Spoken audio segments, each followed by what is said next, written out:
இட்லி தோசைக்கெலாம் தொட்டுக்க இது மாதிரி செஞ்சு பாருங்கள். ஃபஸ்ட்டு ஒரு 5-6 தக்காளியை வந்து சூடு தண்ணியில் போட்டு அந்த தோல் உரித்து தனியாக வச்சிடலாம். கடையில் கொஞ்சமாக எண்ணெய் ஊற்றிட்டு ஒரு 10-15 சின்ன வெங்காயம், ஒரு 7-8 பல்லு பூண்டு, ஒரு சின்ன துண்டு இஞ்சி போட்டு நல்லா வதக்கி இதை தனியாக வச்சிடலாம்.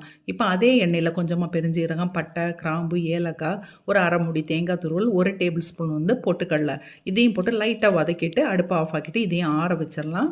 இப்போ மிக்ஸி ஜாரில் வந்து நம்ம வேக வச்சு வச்சுருக்கோம்ல அந்த தக்காளி, வதக்கி வச்சுருக்க சின்ன வெங்காயம், வதக்கி வச்சுருக்க தேங்காய் துருவல் அதையும் சேர்த்துட்டு கொஞ்சமாக மஞ்சப்பொடி, மல்லிப்பொடி கொஞ்சம், சாம்பார் பொடி இதையும் சேர்த்து கொஞ்சமாக தண்ணி ஊற்றி இதை நல்லா பேஸ்ட்டாக அரைச்சி தனியாக எடுத்து வச்சிடலாம்.